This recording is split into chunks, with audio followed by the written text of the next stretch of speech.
Dès son entrée dans le box ce matin, Gabriel Horry est une cocotte minute prête à exploser.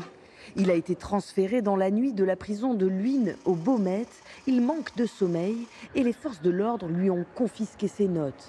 Finalement, son dossier lui sera rendu, lui permettant de s'apaiser le temps de son audition. Comme les autres accusés, celui que l'on surnomme Gabi clame son innocence. Farid était mon ami, je suis triste de ce décès, dit-il.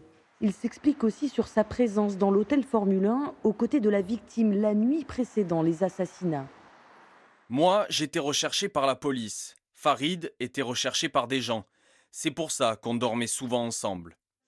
Gabriel Horry revient aussi sur les déclarations de cet informateur surnommé Tatou qui l'accuse, lui et les autres hommes présents dans le box, d'avoir commis ces homicides. Il m'a sali. Il m'a fait passer pour le plus gros des salopards aux yeux des parties civiles. Mais les gens savent que je suis une personne droite, que je ne fais pas ces choses-là. Son avocate va plus loin. Selon elle, les enquêteurs auraient dû suspecter leur propre indique. L'informateur, il ne faut pas l'oublier, poursuivi à ce moment-là et condamné pour séquestration, trafic de stupéfiants international. C'est un gros trafiquant de drogue à ce moment-là.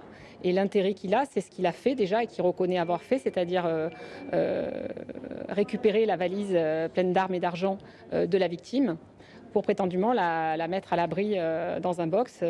Les armes, l'argent de la victime ne seront jamais retrouvés. Rien ne prouve que c'est M. Horry qui a commis les faits. Et au contraire, tout porte à croire que c'est l'informateur qui est en réalité le coupable.